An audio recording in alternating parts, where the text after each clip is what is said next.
Hello everyone, how are you all doing? My apologies for the delayed release of this video. I took a much needed break after finishing the last painting in this series. Unfortunately, that affected the editing and upload of this video. Anyway, contrary to the usual, I started with doing the watercolor washes for the background. I wasn't feeling in the zone when I started this painting, and in cases where I still want to paint but I don't feel like it, I allow myself to do the easier or less intense tasks first, which in this case is using the wet and wet technique to make the blue-pink background. Watching the paints interact with each other always eases my anxiety about starting a painting and encourages me to do the harder parts. For this last painting, I want to be mindful and think about what I could improve on in terms of my painting process. Although I'm very happy with how this turned out eventually, I realized that there are still a lot of things that I need to work on in the future. To start working on the figure, I apply a watery mix of red and yellow on the shadowy parts of her face, neck, and hands. I then blend the edges with a brush loaded with clean water. On screen, you'll see me blocking out the planes of the face. I want to give this portrait a solid structure, an almost sculptural one. I do this by layering my darkest values on where the shadows would be. That would include the temples, the sides of her nose, the outer corner of the eyes, the sides of her face, and just below her lower lip. I then swiftly blend the edges before they dry to avoid the formation of hard lines. The skin may look dull right now, but I am confident that when I apply watercolor glazes later, I could add color and glow to her face.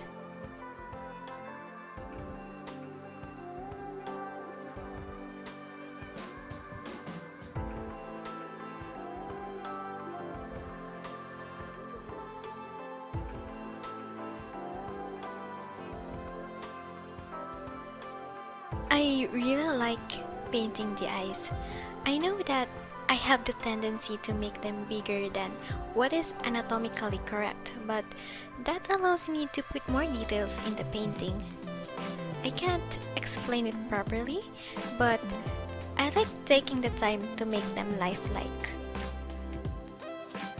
I have to use a very small brush to add details to the eyes, and I'm very fond of using a fine liner brush for this task.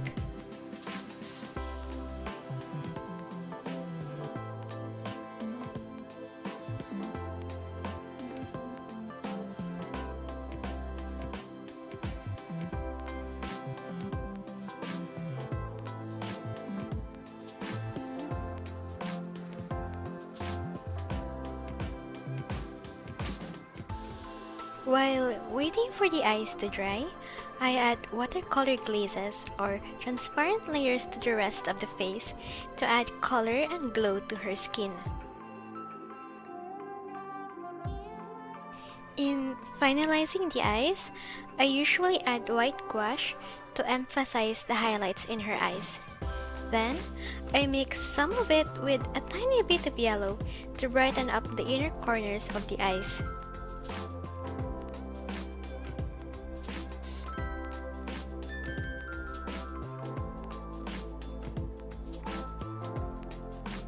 I really like her eyes now, and I don't think that I need to add lashes to make her eyes prettier.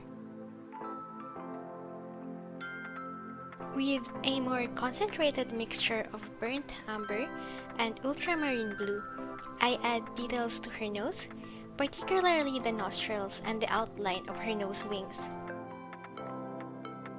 I add a less concentrated and more watery mixture to blend the edges with the surrounding parts of the face. Again, I am adding glazes to her face. This time, a watery mix of red-orange to make her cheeks blush. I am working on adding glazes to the rest of her face and adjusting the tonal value or color as necessary. Then I outline her face and ears and continue to work on her neck and chest.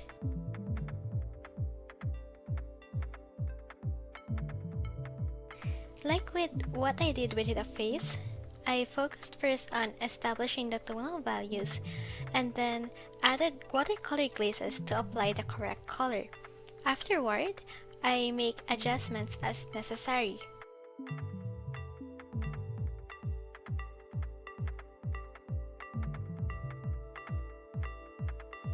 I tried applying the same technique to the hands, but it's way much harder. I want to give them structure by exaggerating the shadows, but I cannot exactly do that because the palms of her hands are lighter than the back of her hands.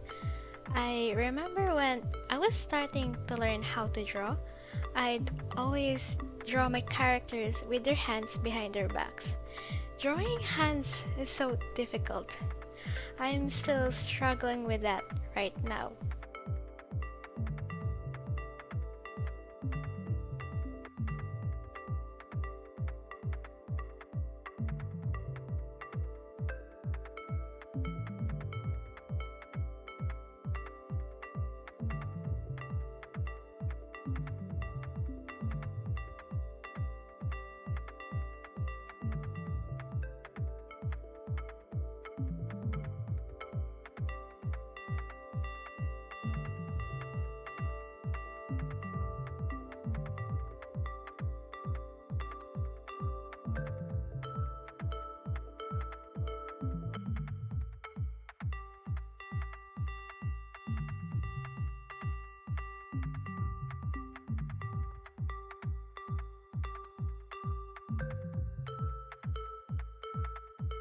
Anyway, while waiting for the layers in the hands to dry, I went back to the face and added some more details.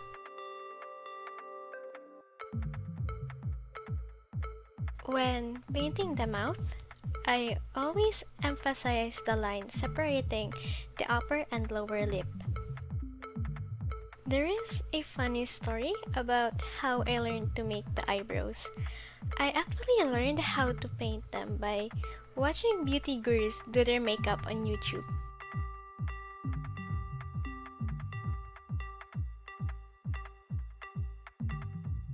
Anyway, time to do her hair. When I was conceptualizing this painting, I initially thought of making her hair black, but I immediately scrapped that idea. Keeping her black hair and a black cardigan later might make the overall piece boring, so I thought of what if I just make it blue? Because blue is my favorite color and I want to dye my hair blue someday. While adding the stray hair strands, I accidentally touched the wet part of her hair and transferred some of the pigment into the background. In order to fix it, I added lots of clean water in that area and applied a dry paper towel. By doing so, I was able to lift off the blue paint and some of the pink paint in the process. So I need to reapply the pink paint and blend it with the rest of the background like nothing had happened.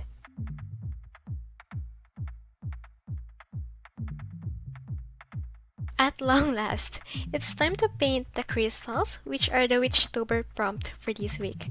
I know it's already December, but from top to bottom, the crystals are amethyst, sodalite, and selenite. I chose these crystals because they are somehow relevant to inspiring creativity. And I do enjoy painting tiny details like these.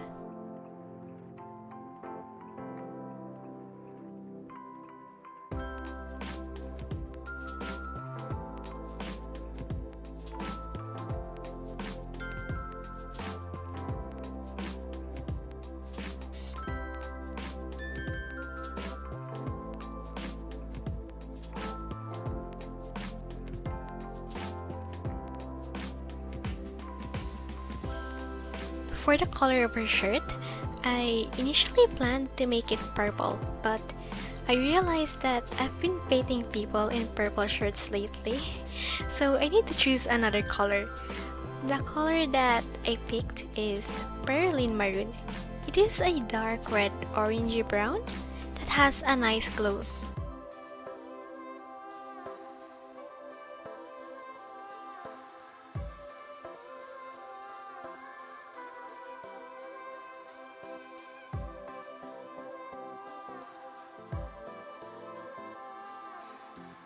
I am now adding masking fluid thinned with water and liquid soap to protect the bristles of my water brush pen. I grind bits of my black ink tents and mix it with water to create black ink. I prefer using this rather than black watercolor or gouache since it does not reactivate once it dries. I have a very bright background and I want to keep it that way despite my clumsiness.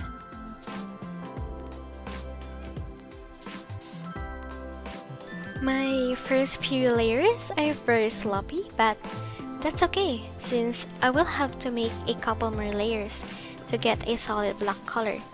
Since the black ink will take some time to dry, I am using a hair dryer to speed up the drying process.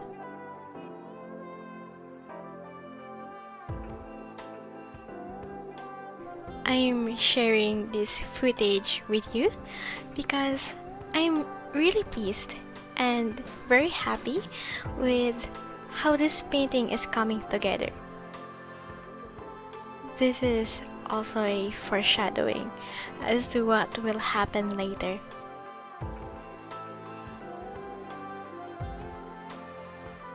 I am now peeling off the masking fluid.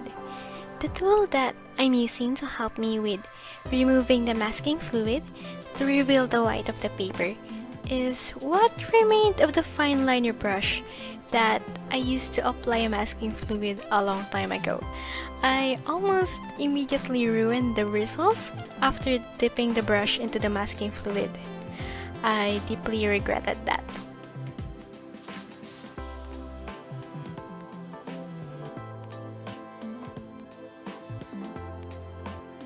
Another thing that I regret is revealing the white of the paper. I still prefer the solid black form that makes the hand look like they're floating.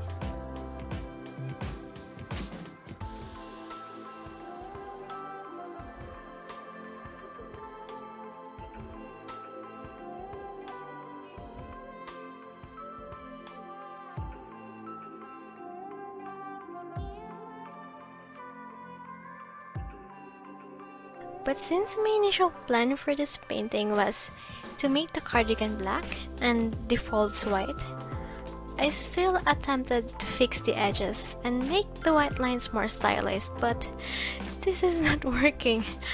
Eventually, I just gave up and painted the whole thing black again.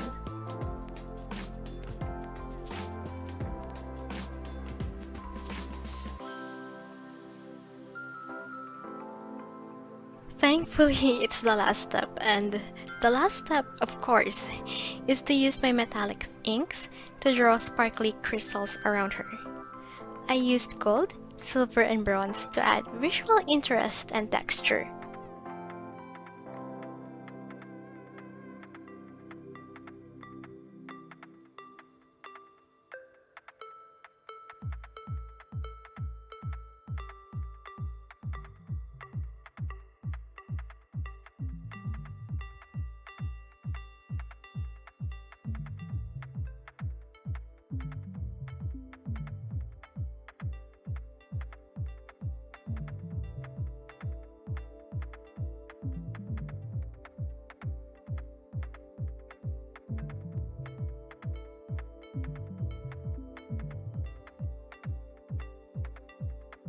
And that's it. We're done! Here is Tala, the Crystal Witch. I hope you enjoyed watching this video.